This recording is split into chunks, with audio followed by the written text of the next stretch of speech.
Well, thank you so much for joining us. My name is Zinhle Essamuah. I'm a host and correspondent here at NowThis News. Today's interview is hosted by Futures Without Violence, a leading national organization that has been at the forefront of policy, program, and culture change to end violence against women and children for more than 30 years. And they're sponsoring the Domestic Violence Response Fund, launched in 2020 in response to the COVID-19 pandemic. Today, I'm speaking with Kavita Mehra, who is a recipient of the Domestic Violence Response Fund grant and the executive director of Sakhi for South Asian women.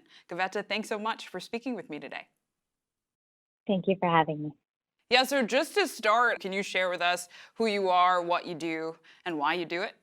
So I am the executive director of Sakhi for South Asian Women, and we work with survivors of gender-based violence here in New York City who represent the South Asian diaspora. And this work is deeply meaningful for me because I know that my life would have been fundamentally better had Sakhi been in it. And I think about the survivors that we work with, both youth and adult survivors, and how transformative the work that we do is for them.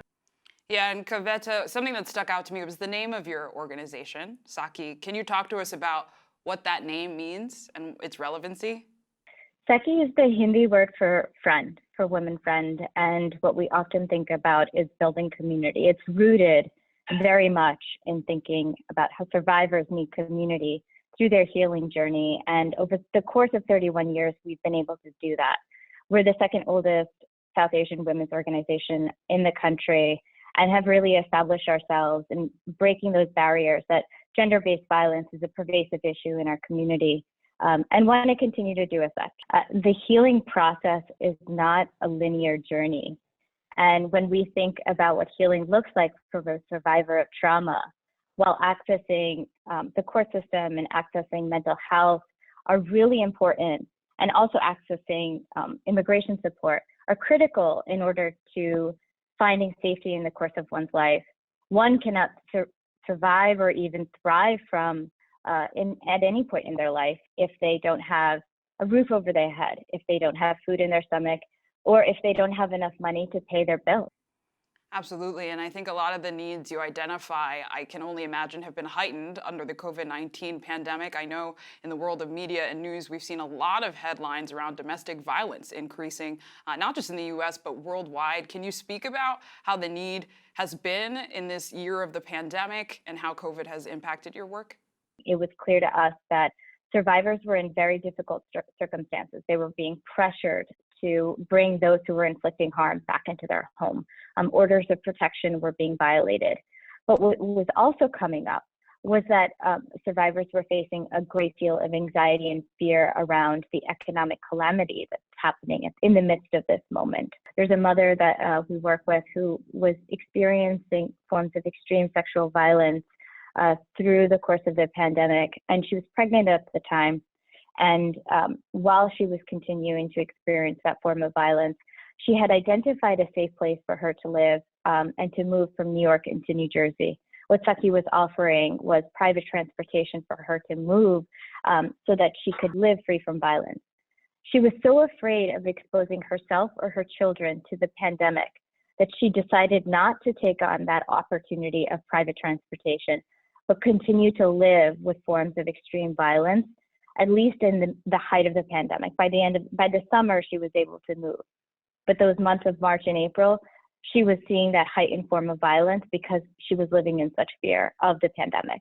To me, that had indicated that that was a necessary measure for us to be able to step up in this moment, to think about the fact that our community was facing grave circumstances and that we needed to be there to demonstrate support.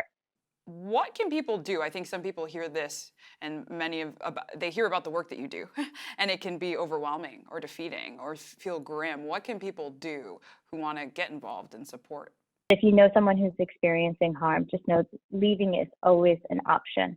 And for those who want to learn more about how to support survivors in your local community, think about, how your impact, your volunteerism, your donations can make a transformative change. And something that, is really important is we're talking about calls for courage right now. And calls for courage look like stepping up for your community, investing in your community, and something that you have the power to do. Our actions have a ripple effect and can create transformative change, and just keep that at the forefront of your mind.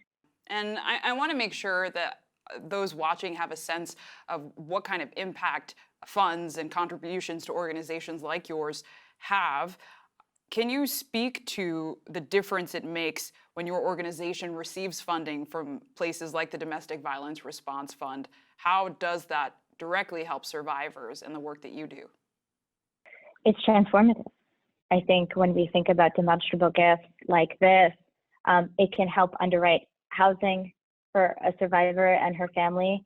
And the number one thing when we think about healing, what's linked to it is stability. We can't build stability and we can't offer up stability, especially economic stability, without resources and funds.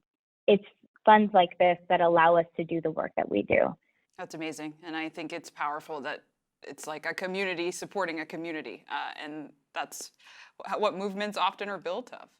And I always like to end interviews letting folks end with any final thoughts or food for thought that you want to leave us with. Is there anything you want to be sure to say before we end this conversation?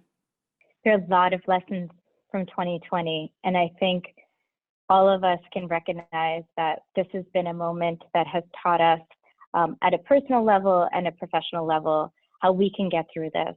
And I think many of us are holding on to what 2021 has to bring. Absolutely. I know I certainly am. And I look forward to continuing to follow your work. So thank you so much. This has been a conversation with Kavita Mehra. She's the executive director at Sakhi for South Asian Women. Thank you so much for all of your time and your work. Thank you.